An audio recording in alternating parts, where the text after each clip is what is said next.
Hi everyone, this is Fahad Mirza and I welcome you to the channel.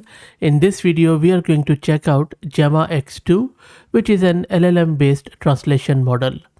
This model has been developed through continual pre-training of Gemma to 9 billion using a mix of 56 billion tokens from both monolingual and parallel data across 28 different languages, and I am going to show you most of those plus few of the language translation which is not in their training set, just to check out how it performs outside of its scope. So this model not only has got couple of variants which comes in 2 billion and 9 billion, but they also have given you the pre-trained or base model which you can further tune on various other languages. I'm going to locally install the 9 billion variant. If you don't have much VRAM, you can go with the 2 billion one. Before I do the installation, I want to touch upon couple of architectural concepts of this model because they seem quite interesting. So what exactly this model is trying to do, it is trying to explore the multilingual translation capabilities of open source smaller scale LLMs which have fewer than 10 billion parameters. They also have released a paper, and if you go through it, they have benchmarked this Gemma X2 model in comparison to Mistral, Quen, Llama 3.1 and even Google's own Gemma to 9 billion model, and this model has performed quite well, and the translation competence is quite good. It's not at all good as you would see with Command R plus from Cohere or even OpenAI's newest GPT 4.5 model, but if you compare it to sub 10 billion parameter model, it is quite good. One of the thing which I really liked about it is around something called as parallel first monolingual second or PFMS data mixing strategy. They have introduced it in the paper. This involves initially continuing pre-training the model, and I will talk more about it. I don't want to bore you the theory at the start of the video, so let me start installation, and while the installation goes through we will talk more about PFMS. I also want to give a huge thanks to Mast Compute who are sponsoring this VM and my GPU card, which is NVIDIA RTX 6000 with 48 GB of VRAM. While I create my virtual environment with Coda, let me tell you that if you're also looking to rent a GPU on very affordable prices, you can find the link to their website in video's description. Plus, I will also give you a 50% discount coupon. Let me install all the prerequisites which include torch and transformers while we talk a bit more about that PFMS. So this PFMS, again, it is a data mixing strategy. It involves initially continuing pre-training the model with parallel corpora. Corpora means dataset containing sentences aligned across languages. And then it followed afterwards by pre-training using monolingual data, which means dataset containing text in single language without direct translation alignment. Leveraging this PFMS or data mixing strategy, they developed this Gemma X2 9 billion parameter, which is a multilingual many-to-many translation model optimized across 28 languages.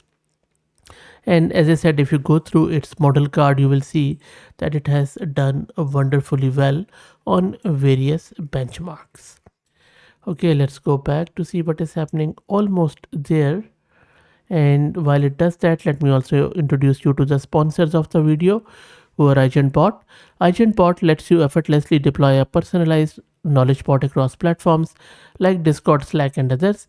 It is ideal for open source tech communities and startups that provide user support, and I will drop the link to their website in video's description.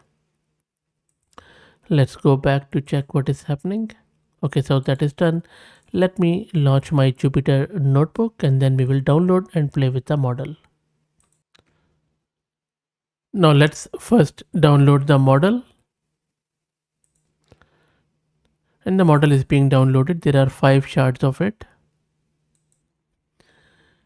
And the model is downloaded. Let's do the translation with this model. So let me paste the code here. Now if you look at this code, all I'm doing, I have just given it this English sentence that spend less than what you earn, save the difference and invest it. And then I am specifying all the 28 languages from, and you can read through it, Arabic, Bengali, Spanish, Persian, French, and lot of others. So, and then I have given it 5 languages which are not in its dataset, like Swahili, Yoruba, Greek, Romanian, and Finnish. And then I am translating that English sentence into all of these languages, as you can see, and then I am printing it out. I'm just doing some formatting so that the answer would be easy to read. So let me run this. And there you go, it is giving me the response. As you can see, in different languages, it is still printing. So Hindi is done. Taking a bit of a time. Indonesian, Italian, Japanese is done. While it generates, let me quickly show you the VRAM consumption in real time as the model is fully loaded onto my GPU. So it is consuming just over 36 gig of VRAM, which is quite big, I would say, for a 9 billion model. But as long as it can do all these languages, I think we should be sweet. So I would need your help, of course. I will be using Google Translate too, but if you are that native language speaker, please confirm. So you see, this is the Arabic one. Google Translate tells me it is quite okay. So I'm just going to go with this Bengali one. I'll just copy it. I'll take this to my Google Translate. There you go. So that is correct.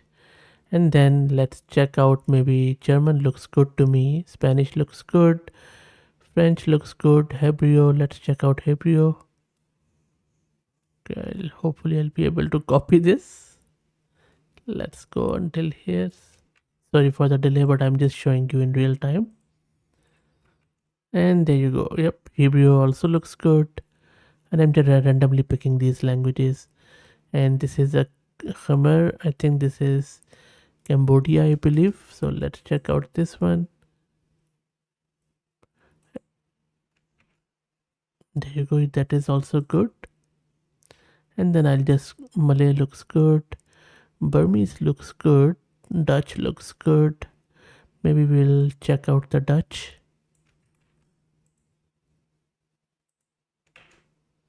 There you go, also quite good.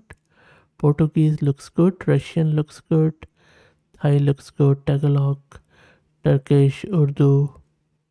Yep, Urdu looks good, Vietnamese look good, Chinese look good, Yoruba looks good. Let's check out the African language.